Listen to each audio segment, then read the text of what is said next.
Luto tayo ngayon ng ginisang repolyo. Yan. Lagyan natin ng bawang. Igisa natin sa bawang, guys. Yan. Okay. Papulahin muna natin yan. Alam nyo ba, guys, na masarap po itong ginisang repolyo.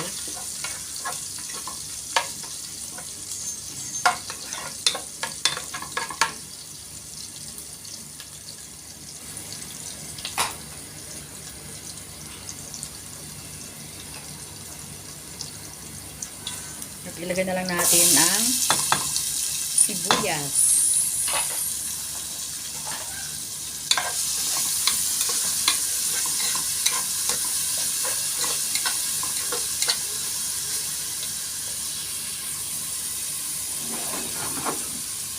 Lipat natin, guys, sa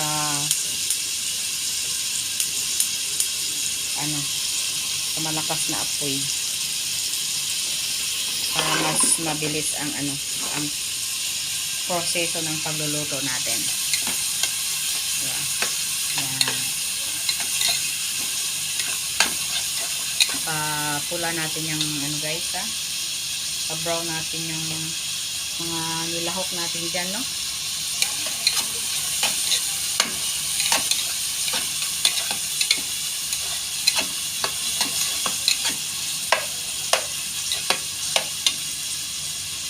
Diba? Para mas okay yan, guys, lagyan na rin natin siya ng paminta para maluto siya ba yung paminta. Sabay-sabay na yan sila, guys.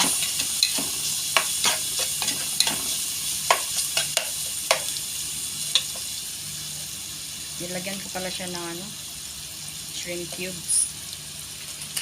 At ilagay ko na rin tong magic sarap. Para masarap talaga ang lasa ng lulutuin natin.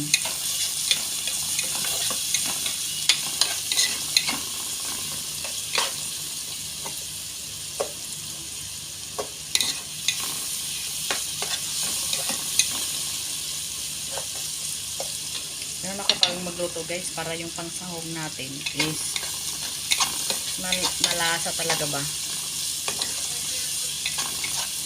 Dinamihan ko pala ng sibuyas yan, guys, para manamnam talaga yung gulay natin. Okay.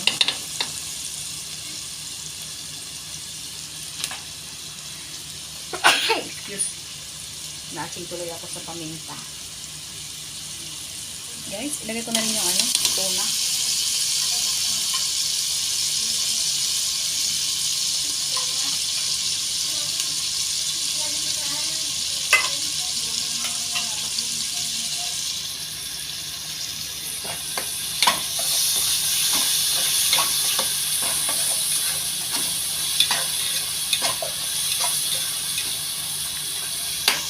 Para malasa. Wow, yummy.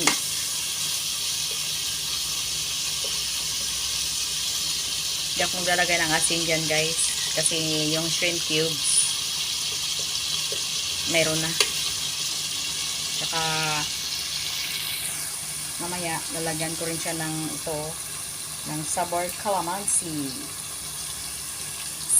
seasoning sauce. Yan pong nilalagay ko dyan mamaya, guys. Pero mamaya ako nilalagay. Wait lang muna tayo hanggang sa magisa tong tuna ng maigi.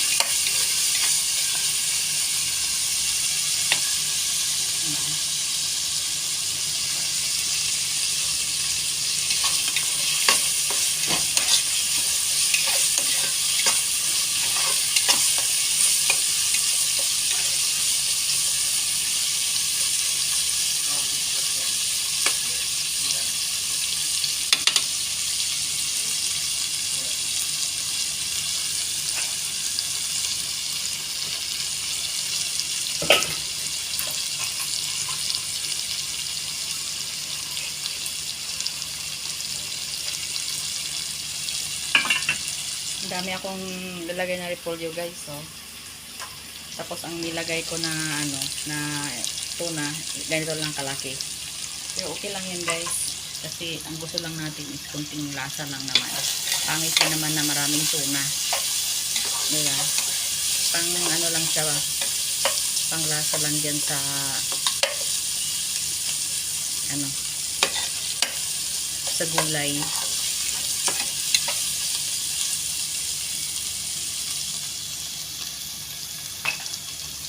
Tikman nyo na rin guys. Nagluto na rin kayo ng ganitong klaseng ano, gisa sa repolyo na ano, tuna.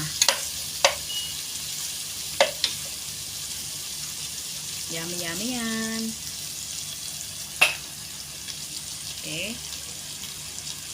So, ilagay na natin yung ano guys, repolyo.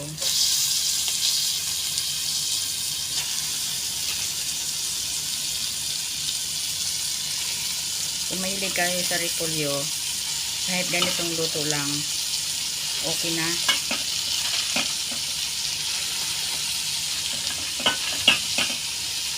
Huwag nyo na itong lagyan ng ano, ng tubig. Kasi, yung repolyo naman is nagtutubig guys. Kaya, kahit huwag na po nilagyan ng ano, ng tubig Maliit yata itong gisahan ko ng ano, ng repolyo. Pero, it's okay. Ang importante, maluto. Ayan. Hinalo ko muna siya guys para yung nasa ilalim pupunta ng ibabaw. Okay.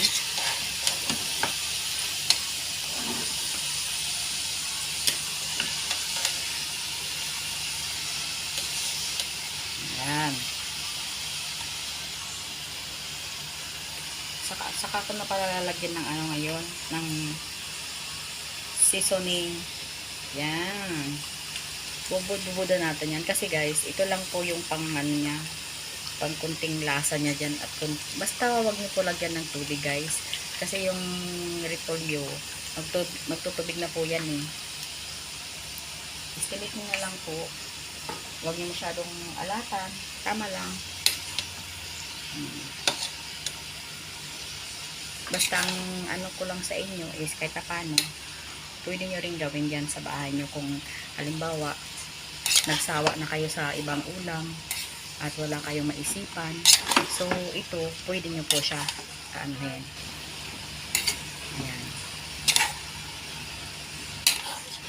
Iluto. So tatakpan ko yan guys para ma-steam yung ano niya, gulay niya. So like mga 3 minutes, okay na po siya. Okay guys?